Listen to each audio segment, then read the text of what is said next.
दोस्तों नमस्कार। ये कहा जाता है कि हस्तिनापुर सीट से जिस पार्टी का विधायक जीतता है उत्तर प्रदेश में उसी की सरकार बनती है। आज़ादी के बाद से लेकर के अब तक ये मिथक चला आ रहा है और मिथकों में नेता भरोसा भी करते आए हैं। और अगर ट्रैक रिकॉर्ड देखें हस्तिनापुर का तो वो भी यही साबित करता है कि जिस दल का विधायक हस्तिनापुर से बना जीता उसी दल की उत्तर प्रदेश में सरकार बन गई। दरअसल हस्तिनापुर एक बार फिर सुर्खियों में है और इसलिए सुर्खियों में है कि 2027 का विधानसभा चुनाव नज़दीक है और हर दल जो इस प्रदेश में सरकार बनाना चाहता है, वो चाहे सत्ताधारी दल हो चाहे विपक्षी दल हो, वो चाहता है कि हस्तिनापुर में उसकी पार्टी का विधायक जीते ताकि वो जो मिथक है वो उनके पक्ष में सेटल हो जाए। अभी हाल में समाजवादी पार्टी के मुखिया और उत्तर प्रदेश के पूर्व मुख्यमंत्री अखिलेश यादव जी ने दिल्ली में एक मीटिंग बुलाई और उस मीटिंग में अपनी पार्टी के नेताओं को, कार्यकर्ताओं को टारगेट दिया कि हमें किसी भी सूरत में हस्तिनापुर को जीतना है। हस्तिनापुर जीतने के लिए एक टूल और उन्होंने आजमाया कि हस्तिनापुर सुरक्षित विधानसभा सीट है, एससी कैटेगरी के लिए रिजर्व है और हस्तिनापुर सीट पर गुर्जर कम्युनिटी के जो मतदाता हैं वो अच्छी खासी संख्या में हैं। तो जब सारे मुख्य दलों से एससी कैटेगरी का प्रत्याशी फाइट कर रहा होता है तो ऐसे में दूसरी जातियों का जो वोट बैंक है वो निर्णायक भूमिका निभाता है। उसमें मुस्लिम्स हैं, उसमें गुर्जर्स हैं, उसमें जाट हैं। तो ये मेनली बड़ी भूमिका हस्तिनापुर में निभाते आए हैं। इस बार अखिलेश यादव जी ने गुर्जर सम्मेलन किया वहाँ पर और एक युवा गुर्जर नेता आकाश ने समाजवादी पार्टी ज्वाइन भी की और उन्होंने सारे गुर्जर नेताओं को टारगेट दिया कि हस्तिनापुर जीत करके लेके आओ। हस्तिनापुर के इसी ट्रैक रिकॉर्ड पर, हस्तिनापुर की कहानी पर आप जानते ही हैं कि हस्तिनापुर महाभारत काल में भारत की राजधानी रहा, ऐसा कहा जाता है। और हस्तिनापुर का जो वैभव है, हस्तिनापुर का जो गौरव है, वो उस वक्त पूरी दुनिया में प्रसिद्ध था, विख्यात था। आज के हस्तिनापुर की तस्वीर उल्टी है। आज का हस्तिनापुर इस बात के लिए जाना जाता है कि वहाँ हर बार बाढ़ आ जाती है, हर बार पुश्ते टूट जाते हैं, सड़क बह जाती है।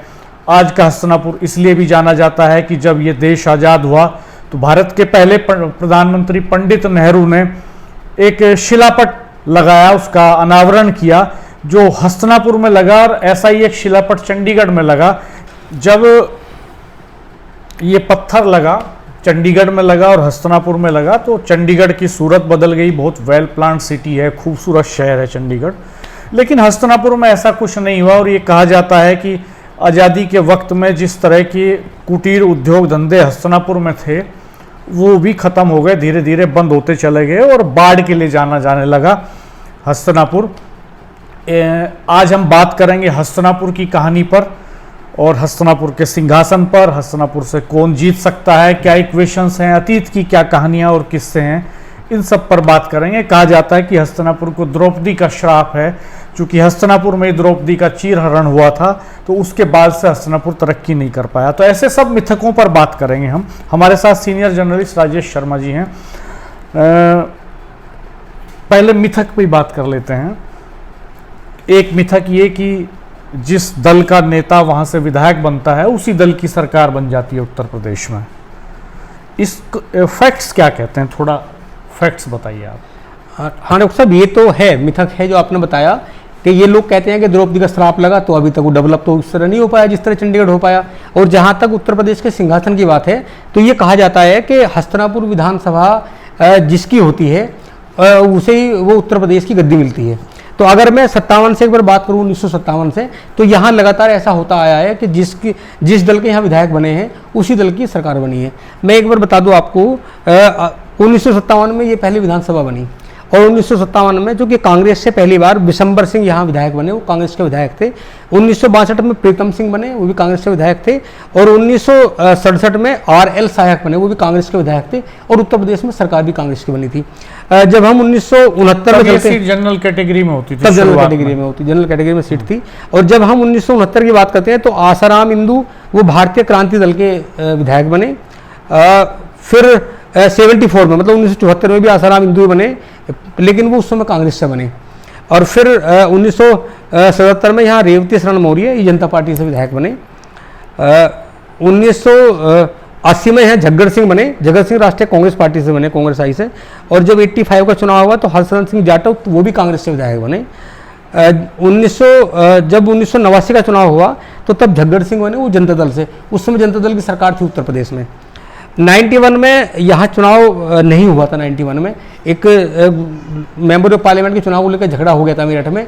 इसको लेकर उस समय चूंकि हस्तिनापुर मेरठ एक लोकसभा में आते थे, इस सीट का नाम मेरठ और हस्तिनापुर लोकसभा कहा जाता था। मेरठ मवाना लोकसभा सीट। तो उस समय झगड़ा हुआ था, निगार सिनेमा को लेकर झगड़ा हुआ था। वो झगड़ा इतना बढ़ गया था, उस समय TN शेषन देश के मुख्य चुनाव आयुक्त थे, तो उन्होंने इसे रोक दिया था रिजल्ट को, यहाँ चुनाव नहीं हुआ था। झगड़ा तो मेरठ शहर विधानसभा सीट पे हुआ था, लेकिन मेरठ जिले की 5 लोकसभा सीटों का जो रिजल्ट है वो उस वक्त रोक दिया गया था, जिनमें हस्तिनापुर का रिजल्ट भी उसमें हस्तिनापुर भी था, मेरठ कैंट भी था, मेरठ सिटी भी था, तो ये रोक दिए थे। हालांकि जो दूसरी लोकसभा के जैसे मेरठ में सरधना और सिवाल खास हुआ, बागपत भी उस समय मेरठ में ही था, तो बागपत छपरौली है लेकिन सबका। लेकिन बागपत लोकसभा सीट का क्षेत्र था, वो दूसरी वो दूसरी लोकसभा सीट थी।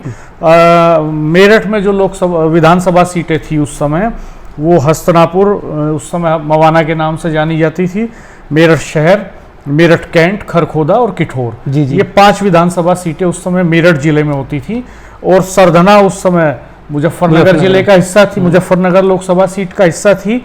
और सिवाल खास जो मेरठ जिले का हिस्सा है वो बागपत लोकसभा सीट का हिस्सा था। तो सिवाल खास और सरधना का रिजल्ट तो डिक्लेयर हो गया था। इन 5 सीटों के रिजल्ट उस समय लोकसभा का चुनाव का जो रिजल्ट है वो भी रद्द कर दिया गया था, रोक दिया गया क्योंकि इस विवाद के बाद आयोग ने ही कैंसिल कर दिए थे ये चुनाव, उनके नतीजे घोषित नहीं हुए। फिर डॉक्टर साहब 93 में चुनाव हुए, तो 93 में भी हस्तिनापुर में ये रहा कि जब चुनाव का समय हुआ, चुनाव निर्धारित हो गया, तो एक प्रत्याशी की डेथ हो गई थी, तो इसलिए चुनाव आयोग ने उसे रोक दिया था। फिर वहाँ 1 साल बाद उपचुनाव हुआ था, तो उस उपचुनाव में गोपाल काली भाजपा से विधायक बने थे। उस समय भी उत्तर प्रदेश में भाजपा और बसपा की गठबंधन की सरकार थी। इसके बाद फिर 96 में चुनाव होता है, तो 96 में चूंकि अतुल खटीक चुनाव जीतते हैं, बीजेपी के होते हैं वो, तब भी बीजेपी की सरकार होती है। फिर 2002 में प्रभुदयाल वाल्मीकि चुनाव जीतते हैं, वो सपा के कैंडिडेट होते हैं, और फिर मुलायम सिंह यादव मुख्यमंत्री होते हैं। ऐसे ही फिर जब 2007 का चुनाव हुआ, तो 2007 में पहली बार योगेश वर्मा, मतलब बसपा के प्रत्याशी योगेश वर्मा पहली बार हस्तिनापुर सीट से जीते थे। तो फिर 2007 में उत्तर प्रदेश में बसपा की सरकार बनी थी। फिर 2012 में फिर प्रभुदयाल वाल्मीकि समाजवादी पार्टी से प्रत्याशी होते हैं, वो चुनाव जीत जाते हैं। फिर 2012 में अखिलेश यादव उत्तर प्रदेश के मुख्यमंत्री होते हैं। फिर 2017 का चुनाव आता है, तो दिनेश खटीक जो कि बीजेपी के कैंडिडेट होते हैं और वो यहाँ से विधायक बन जाते हैं। फिर भाजपा की सरकार बनती है, योगी आदित्यनाथ मुख्यमंत्री बनते हैं। फिर 2022 का चुनाव होता है, तो फिर दिनेश खटीक जी यहाँ से विधायक बनते हैं, वो मंत्री भी बनते हैं, और उत्तर प्रदेश में फिर योगी आदित्यनाथ जी मुख्यमंत्री बन जाते हैं। तो ये जो रुखसा पूरा जो 1957 से लेकर 2022 तक का पूरा डाटा है, ये तो ये बताता भी है, वो इस मिथक को पुष्ट करता है। ये तथ्य है इस मिथक के पक्ष में, बिल्कुल बिल्कुल, कि 57 से लेकर के 2022 तक अगर एक मौके को छोड़ दें, जब चुनाव घोषित नहीं हुआ मेरठ जिले की किसी भी विधानसभा सीट का, तो उस वक्त को छोड़ दें अगर, तो बाद में जितने भी रिजल्ट्स आए हैं उनमें उसी दल का विधायक वहां से बना जिस दल की उत्तर प्रदेश में सरकार बनी। इसलिए दलों के नेता ये मानते हैं कि उनकी कोशिश ये रहे, उनका टारगेट ये रहे कि उनकी पार्टी का एमएलए हस्तिनापुर से जीत जाए, ताकि उनकी सरकार बन जाए उत्तर प्रदेश में। तो मिथक और तथ्य यहाँ आपस में मिल जाते हैं। एक डॉक्टर साहब ये मिथक और भी था, ये तो हस्तिनापुर विधानसभा का है। वेस्ट यूपी का एक मिथक ये भी था, हालांकि ये टूट गया, योगी आदित्यनाथ जी ने तोड़ दिया। ये माना जाता था कि जब जब कोई भी प्रदेश के मुख्यमंत्री बने और अगर रात में गौतम बुद्ध नगर मतलब नोएडा में अगर स्टे कर लिया, तो अगली बार फिर उनकी सरकार नहीं बनी। और अखिलेश यादव जी इस मिथक को बिल्कुल तोड़ना नहीं चाहते थे, वो कभी रुके नहीं। एक बार रुके थे और रुके तो फिर वो सरकार बीजेपी की बन गई। तो उन्हें लगता है कि ये वास्तव में मिथक है। मायावती भी नहीं गई, वो भी नहीं गई पूरे टाइम में। हाँ, वो मिथक था, उन्हें डर लगता रहा। और जबकि वो तो उनका तो वो अपना होम डिस्ट्रिक्ट था। तो ये जो हस्तिनापुर का मिथक है, इस बार पूरी वीटो पावर है। जो 19 तारीख को डॉक्टर साहब जो पूरी मीटिंग बुलाई गई, आकाश गुर्जर को पार्टी ज्वाइन कराई गई, और तो पूरा फोकस इस मिथक पे था कि इस बार हस्तिनापुर की गद्दी को कब्जाना है। हस्तिनापुर की गद्दी कब्जाई तो उत्तर प्रदेश की गद्दी। उसमें कहा भी उन्होंने कि गुर्जर्स वहां पे टर्निंग पॉइंट हैं, वो की चाबी जो है, जीत की जो चाबी है वो गुर्जरों के हाथ में है हस्तिनापुर में। अगर दलित कैंडिडेट होगा समाजवादी पार्टी का और उसके साथ मुस्लिम एफिलेट हो जाएंगे और गुर्जर्स अगर मोर देन 90% शिफ्ट हो गए उधर, तो कुछ जाटों में सेंध लगा के पार्टी का एमएलए बन सकता है। इस तरह के इक्वेशंस पे वहाँ पे बात हुई। और एक और संकेत अखिलेश यादव के स्टेप से मिल रहा है कि वो पश्चिमी उत्तर प्रदेश में इस बार गुर्जरों और जाटों को लेकर के बहुत ही चौकस हैं। उनकी कोशिश ये है कि वेस्टर्न यूपी में इन दो कास्ट के लोगों को ज़्यादा से ज़्यादा टिकट्स दिए जाएं। तो ऐसी भी आहट मिल रही है कि मेरठ समेत पश्चिमी उत्तर प्रदेश की कई सीटों पर बड़ा फेरबदल हो सकता है, बड़ा बदलाव हो सकता है। कई बड़े नेताओं की सीट बदली जा सकती है, कई नए नेताओं को सीट मिल सकती है उस हिसाब से। और पश्चिमी उत्तर प्रदेश में आमतौर पर भारतीय जनता पार्टी को जो मदद मिलती है कि वो हिंदू मुस्लिम पोलराइजेशन में सक्सेस हो जाती है अंततः, उस पोलराइजेशन को रोकने की ये रणनीति बनाई है समाजवादी पार्टी ने कि वो इस बेल्ट में, खास तौर पर मेरठ में, वो हिंदू प्रत्याशी उतारेंगे, बैकवर्ड कास्ट के प्रत्याशियों को उतारेंगे, जिनमें गुर्जरों को, जाटों को तरजीह देंगे। इस तरह की रणनीति की सुगबुगाहट समाजवादी पार्टी के खेमे से मिल रही है। तो ये निश्चित तौर पर बीजेपी के लिए भी एक मुश्किल वाली बात होगी और एक टफ फाइट वाली सिचुएशन बनेगी। अगर हस्तिनापुर में इस तरह का इक्वेशन वो बना ले जाते हैं तो निश्चित तौर पर बीजेपी को बेचैन करने वाला होगा। खैर, ये तो राजनीतिक समीकरणों की बात हुई। हस्तिनापुर पे बात करते हैं थोड़ा। एक मिथक और हस्तिनापुर के बारे में कि हस्तिनापुर कौरवों की, पांडवों की राजधानी थी और हस्तिनापुर की धरती पर ही द्रौपदी का चीरहरण हुआ और द्रौपदी ने फिर श्राप दिया हस्तिनापुर को। तो ये कहा जाता है कि आज तक उस श्राप से हस्तिनापुर नहीं उभरा है, इसीलिए हस्तिनापुर का विकास नहीं हो पाया। पंडित नेहरू ने आज़ादी के बाद वो शिलापट जिनका अनावरण किया था, एक चंडीगढ़ में लगा और एक हस्तिनापुर में लगा, और दोनों में कोई कंपैरिजन नहीं है आज। इसके बावजूद कि मुख्यमंत्री योगी आदित्यनाथ भी पहली बार जब सत्ता में आए तो वो लगातार ये घोषणा करते रहे कि हस्तिनापुर का विकास होगा, पर्यटन स्थल के तौर पर इसको विकसित किया जाएगा। एक पानीपत हस्तिनापुर की जो रेलवे लाइन है वो पिछले 30 सालों से हमारे बाल सफ़ेद हो गए उसको सुनते सुनते कि अब बनेगी तब बनी, इस बजट में पैसा आ गया, उस बजट में पैसा आ गया, अब सर्वे शुरू हो गया, लेकिन ज़मीन पे वो कहीं दिखाई नहीं दे रही है रेलवे लाइन। एक पुल जरूर बना हस्तिनापुर को चांदपुर से जोड़ने वाला, लेकिन वो जो जोड़ने वाली सड़क है, हर बार बाढ़ आती है उस सड़क को बहा ले जाती है। उस पे पहली बार कोई बस चली थी रोडवेज की अभी पिछले दिनों, लेकिन बाढ़ आई, सड़क को बहा के ले गई, बस सब रखी रह गई।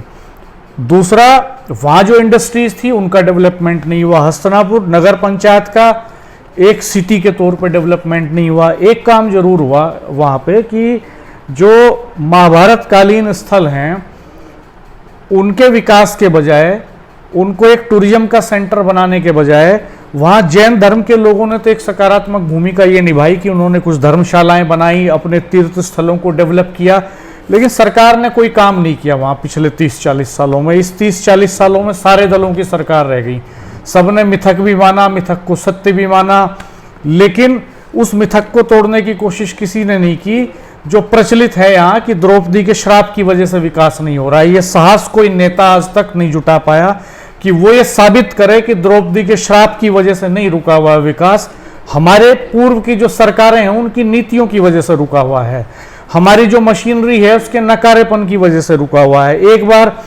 जब ये समाजवादी पार्टी की सरकार थी, उसमें आरएलडी के मंत्री थे नवाब कोकब हमीद, तो उन्होंने एक महाभारत सर्किट बनाया था। महाभारत सर्किट में उन सारे प्लेसेस को आइडेंटिफाई करके डेवलप करना था जो महाभारत से जुड़े हुए हैं।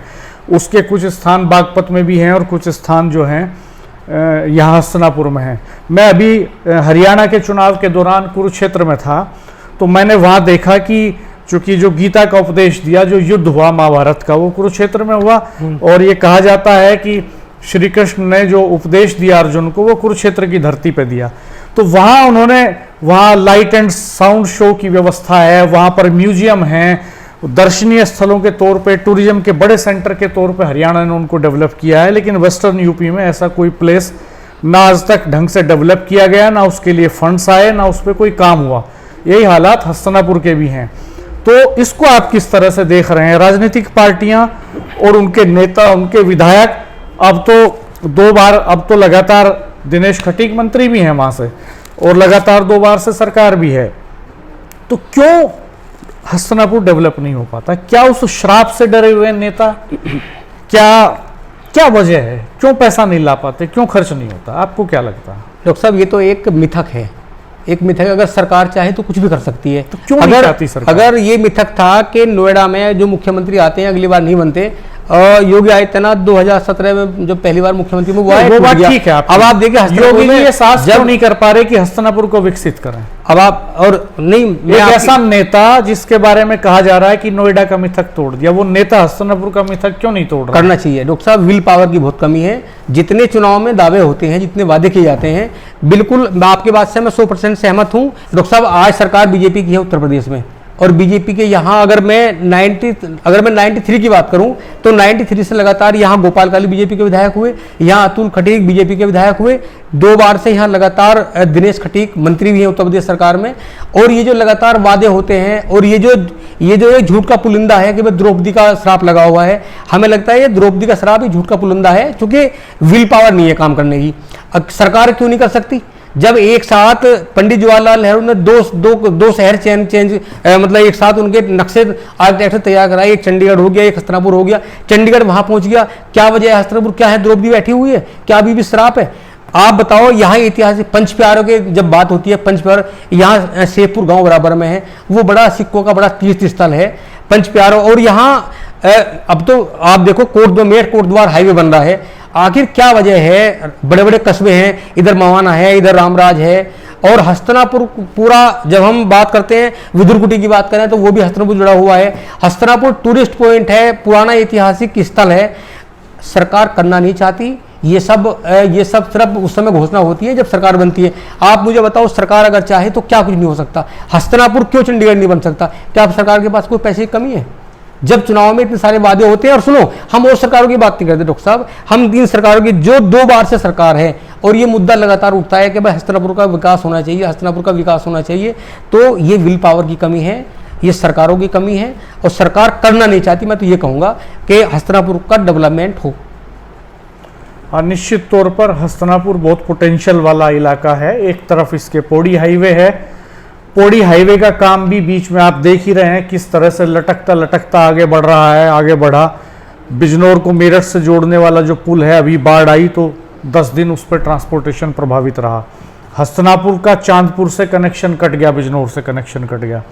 और आप देखिए कि मेरठ पौड़ी हाईवे को अगर किसी 4 लेन हाईवे से आप कनेक्ट कर दें बिजनौर के साथ, चांदपुर के साथ, तो उस इलाके का डेवलपमेंट हो सकता है। शुरुआत में बहुत सारे बंगाली परिवार वहाँ पे रहते थे, बंगाल के बहुत सारे लोग, बहुत सारा जो कारखाने थे छोटे छोटे वहाँ पे आज़ादी के वक्त में, वो सारे कारखाने बंद हो गए, वो सब बेरोजगार हो गए।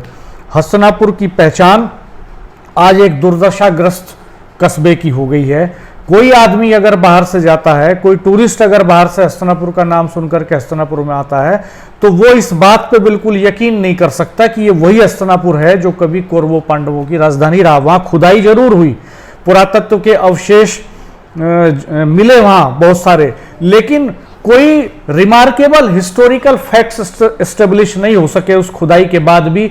एक म्यूजियम तक वहां नहीं बनाया जा सका कि खुदाई में जो चीजें मिली। हम हरियाणा चुनाव के दौरान गए थे थानेसर में हमने देखा कि बहुत बड़ा म्यूजियम बना हुआ है। पूरे देश से हिस्ट्री के प्रोफेसर्स, हिस्ट्री के स्टूडेंट्स के दल वहां पे स्टडी के लिए जाते हैं, घूमने के लिए जाते हैं। हमने भी देखा जो जो चीजें निकली हुई थी वहां रखी हुई थी। हस्तिनापुर से जो खुदाई में मिला उसका कोई अता पता नहीं है, क्या मिला, कहाँ मिला, कैसे मिला। 2-3 बार खुदाई हो चुकी, कोई म्यूजियम डेवलप नहीं किया गया। वहां पर एक म्यूजियम डेवलप किया जाता, वहां टूरिज्म के सेंटर के तौर पर उसको डेवलप किया जाता। उसमें वहां पे नहर भी है, नहर के भीतर बोटिंग की सुविधा हो सकती थी, बहुत सारे रेस्टोरेंट्स हो सकते थे, बहुत सारे जो है टूरिज्म सेंटर से जुड़ी हुई चीजें वहां डेवलप की जा सकती थी, लेकिन ऐसा कुछ नहीं किया गया। और अब आप देखिए कि बीच में कितना महत्वपूर्ण है हस्तिनापुर की जैन धर्म का एक प्रोग्राम हुआ था। ये शायद मेरे ख्याल में 2009 के आसपास की बात है। उस वक्त भारत की राष्ट्रपति उस समय की प्रतिभा देवी सिंह पाटिल उस समय वहां पर आई थी। जैन धर्म का एक बड़ा आयोजन हुआ था, मैं उसको कवर करने के लिए वहां पर गया भी था उस वक्त में। तो तब से आज तक भी 2009 से आज तक भी मैं हस्तिनापुर में कुछ बदला हुआ नहीं देखता हूं, सिवाय इसके कि उसके एक तरफ मेरठ पौड़ी हाईवे जो है ये 4 लेन हो गया है।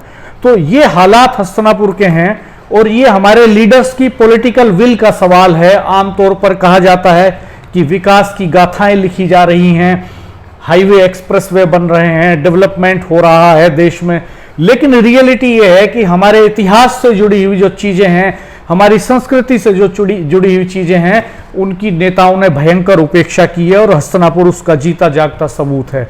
आप जाकर के देख सकते हैं हस्तिनापुर में खुद कि कितने बुरे हालात वहां पर हैं। वही जगह है जहां कहा जाता है कि गंगा पुत्र भीष्म अपनी मां गंगा से मिलने के लिए जाते थे, उसी गंगा के तट पर हस्तिनापुर बसा है। उसी गंगा के दूसरी पार चले जाते हैं तो विदुर कुटी वहां पर है। द्रौपदी घाट जिस पर द्रौपदी नहाती थी और जिस घाट पर द्रौपदी ने वो केश धोए थे, वो घाट के अवशेष मौजूद हैं, उस तरह के कर्ण मंदिर मौजूद है, बहुत सारे हिस्टोरिकल प्लेसेस वहां पे मौजूद हैं, लेकिन किसी का कोई विकास नहीं हुआ है। और जो पूरी जो बर्ड सेंचुरी है उसको भी ठीक से डेवलप नहीं किया गया। हस्तिनापुर इसलिए भी बहुत हिस्टोरिकल और महत्वपूर्ण है एनवायरनमेंट की दृष्टि से, चूंकि पूरे सर्दियों के सीजन में साइबेरिया से तमाम पक्षी यहाँ पर, मेहमान पक्षी यहाँ पर आते हैं। और हस्तिनापुर में आप बर्ड सेंचुरी में जाएंगे तो लाखों की तादाद में पक्षियों की अद्भुत वैरायटीज वहां पर जो वेटलैंड्स हैं उनमें विचरती हुई आपको दिखाई देंगी, लेकिन उसके बावजूद भी बर्ड सेंचुरी को कायदे से डेवलप नहीं किया गया। तो ये त्रासदी है और ये पॉलिटिकल विल का सवाल है। आप कुछ कंक्लूड करना चाहेंगे? डॉक्टर साहब, मैं तो ये कहना चाहूँगा कि आज़ादी के 70-75 साल बाद हस्तिनापुर देश की राजधानी के मात्र 90 से 95 किलोमीटर की दूरी पे है, और यहाँ आज भी अगर लोग बाढ़ की त्रासदी झेल लें और अब ये कहें जनप्रतिनिधि नेतागण सरकार ये कहे कि डेवलपमेंट करा दिया, आज भी अगर नाली की बात करें, सड़कों की बात करें, खड़ंजों की बात करें, तो हमें लग रहा है कि ये सब हमारे लिए तो कम से कम शर्म की बात है मेरठ के लिए। और ये इसके घोषणा होगी फिर दोबारा, अभी चूंकि 2027 में चुनाव है, जैसे हम लगातार देखते आ रहे हैं 2000 से, अभी होगी घोषणा, लेकिन सब घोषणा रह जाएंगी। अभी फिर आएगी सरकार, यहाँ बड़े बड़े फिर दावे होंगे कि हस्तिनापुर को डेवलप करेंगे, ये हाईवे बनाएंगे। चुनाव से पहले 2027 के चुनाव से पहले मुझे लगता है कि 2 बजट तो आ ही जाएंगे केंद्र सरकार के, तो 2 बार और घोषणाएं होंगी, अखबारों में छपेगा कि हस्तिनापुर पानीपत रेल लाइन चलने वाली है। हाँ। अब सर्वे होगा, तब सर्वे होगा, अब बजट एलोकेशन हो रहा है, तब हो रहा है, ये घोषणा हो सकती है। प्रदेश सरकार भी घोषणा करेगी। और मुख्यमंत्री योगी आदित्यनाथ तो जब हस्तिनापुर आए तब उन्होंने ये डिक्लेरेशन किया कि हम इसको जो है चमकाएंगे पर्यटन के नक्शे पे, लेकिन अफसोस की बात यह है कि जमीन पे कोई काम वहां दिखाई नहीं देता है। नहीं, अभी होगा, पर अखबारों में होगा, टीवी चैनलों पे होगा और नेताओं की रैली में होगा। धरातल पे हमें लग रहा है अभी तक जो कुछ काम शुरू नहीं हुआ। मुझे लग रहा है डॉक्टर साहब, हर बार लोग खुश हो जाते हैं कि इसको लेके एक सर्वे हो रहा है कि हस्तिनापुर का स्वरूप, हस्तिनापुर का इतिहास क्या है। और मुझे लग रहा है कि पिछले 40-50 साल में इतने सर्वे भी हो चुके होंगे कि सैकड़ों किताबें सर्वे होकर सब बंडल बनकर रखी होगी।